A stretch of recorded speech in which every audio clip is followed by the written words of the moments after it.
That lip on the bit of the windowsill is, if it was a warm night, I'd sleep there. It's marble, so imagine waking up on cold mat, it hurts your bones.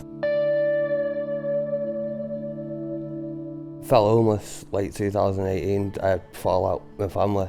It was hard. Mainly I'd always find a doorway that had a camera in the corner, or people walking past that can see me where I am and know if anything's going to happen to me.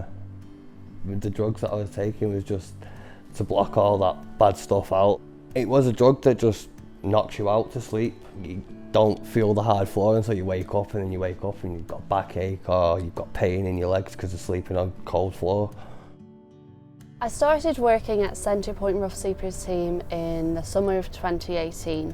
And I met Carl very shortly after that. I remember seeing his face a lot at a local evening provision drop-in where people who are experiencing homelessness can drop in for food, showers, and sometimes just a friendly face and a chat. At first, Kyle was very friendly and was always open to a chat, but in terms of opening up a case and working with me for housing, not so much at the beginning. But I understood that. It was my job to build that trust with Kyle, and when he's ready, he can come to me. And a few months later, that happened.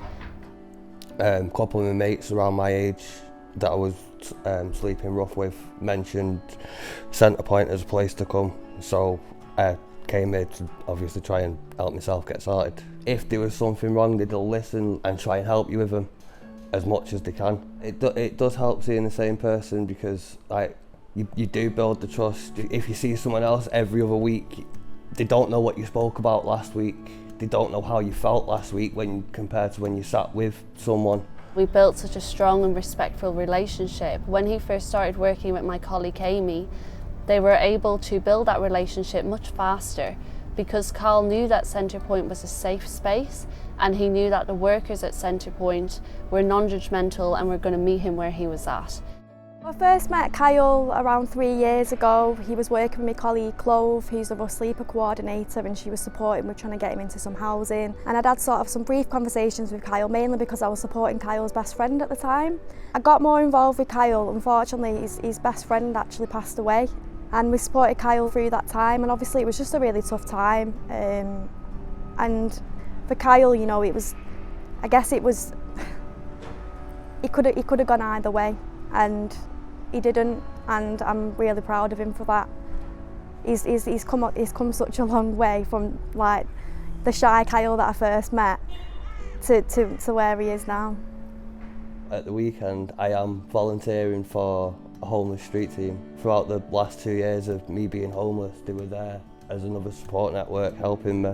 They've helped me, I'm helping them, and it is different seeing it from the other side. The thing that's made me the most proud is getting my own place and getting off drugs.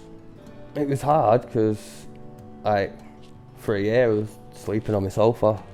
Only just started sleeping on my mattress because of being so used to hard floors. It took a while to adjust. Having my own place means everything. Like, it's a quiet place to go. It's a safe place, safer than going back to a doorway at night. If Centrepoint wasn't here, then I wouldn't be where I am now. I'd probably still be homeless on drugs. It was like my first home back then, so it's my second home now.